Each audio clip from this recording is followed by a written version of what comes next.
I hardly know how to set this story out, really, but you will know that Rachel Reeves, the Chancellor, is busy ordering the civil service to cut its expenditure, rampant expenditure, in a bid to save £2 billion a year.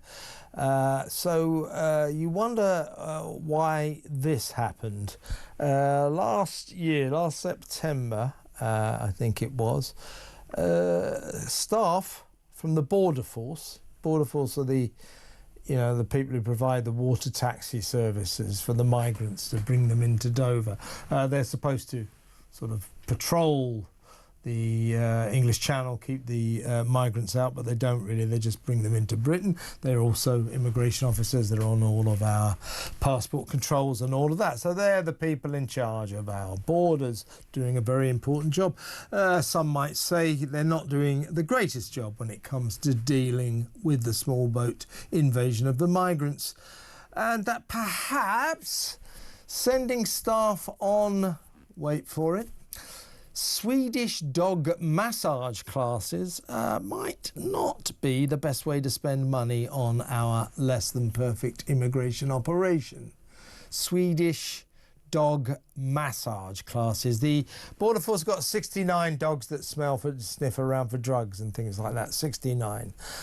So they spent over £1,000 sending staff on a course where they learn how to give their dogs Swedish massages, which are full body 40-minute massages to help loosen stiff, sore, tight muscles and improve comfort levels for the dog's sense of well-being. Now, I'm a big dog lover. I'm all sort of for welfare of our canine friends, but I'm not sure if I want my tax money spent in this way.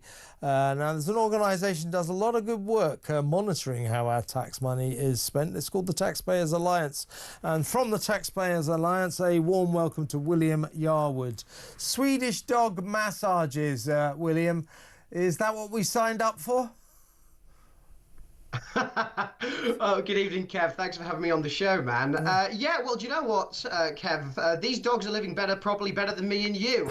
I don't remember the last time I had a Swedish massage. Do you? But look, I mean, if the Home Office really wanted to spend this kind of money, they could have just done a big pile of £10 notes, put outside the Home Office and set up on fire. I mean, that would probably have the same kind of effect, wouldn't it? Yeah. That would probably have the same kind of effect.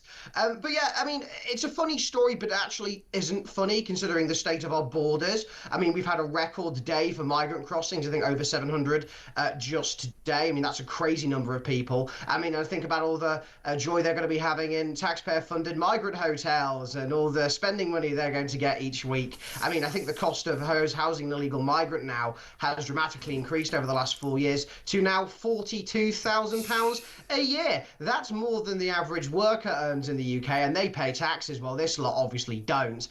So yeah, I think that the Home Office clearly needs to get its priorities in orders and spend less time on Swedish massages and spend more time on deportations. Look, I have no idea what a Swedish dog massage is, but apparently it's very full.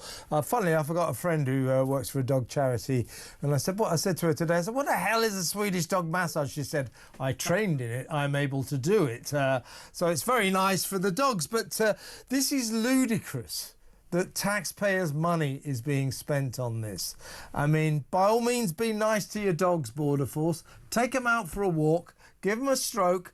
Don't spend more than £1,000 going on courses to learn how to Swedish massage them. Also last year, the taxpayer-funded canine perks included £574.70 on dog enrichment puzzles.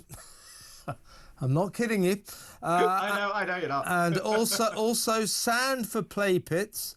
And they spent £706.81 on a paddling pool and also for some sand pit lids for dogs. So this, as you say, you can laugh about this, but when you look at this microcosm, if you like, you get the macrocosm, you get the big picture of the way our civil servants waste our money in the most extraordinary way. Yeah, completely, Kev. I mean, I know the government has done one thing correct recently, which is actually cutting in half quite a lot of what are called government procurement cards. Now, for those who don't know what a government procurement card is, they're essentially credit cards where civil servants can go out and essentially buy things with your money. I mean, they should probably buy things with their own money. After all, they are taxpayer funded as well. But hey ho, clearly we're not paying them enough. You know, boo hoo for them. But yeah, there was a recent push from Reeves and McFadden just to cut up these cards, and they cancelled a lot of them, which left quite a lot of civil servants in quite a tizzy, Kev. There was a bit of an incident just the other week where some, you know, hard-working, diligent civil servants outside of work decided to go to Five Guys and attempt to buy Five Guys, not with their own money, Kev, but with a government procurement card. And thankfully, it was denied. Was it? That is good to hear. It was denied. That was good to hear. But I mean, seriously, William, you're telling me that that's what they're doing? They're taking their government-issued credit cards that the government pays the bills for. In fact, we do, taxpayers, and they're going to buy Five Guys with them. That's not what they were intended for, is it? No, absolutely not. It was meant for administrative costs. I mean, you know, sometimes, especially in, say, the Foreign Office, you know, government procurement cards are useful for setting up rooms and for, you know, hosting, you know, ambassadors and the like. But civil servants have completely run amok with them. And the last Tory government did virtually nothing to crack down on this. So I have to give Reeves and McFadden some level of credit. But you mentioned the £2 billion figure that Reeves is trying to find earlier, Kev. £2 billion a year is not even going to touch the sides of the amount of savings that we need to find at the moment. I mean, over the next Parliament, we at the TPA have found out that Keir Starmer is going to be one of the highest spending prime ministers in modern history. And guess how much he's going to spend, Kev? It's over £6 trillion. That's an insane amount of money. Try to imagine that right in front of you right now. You probably, you know, you couldn't at all, right? Exactly. And also, that's 2 weeks' wages for me. That is, you know. That's yeah, I wish it was 2 weeks' wages for me as well, Kev, mate. Well, probably, you know, it's probably what civil servants want their wages to look like. Yeah. But quite frankly, the money that Reeves is trying to find is not enough to actually. She's not going to do it with with this, but she might want to cut out the Swedish dog massages. That might be a good start. William, great to talk to you as always. William Yarwood there from the Taxpayers Alliance.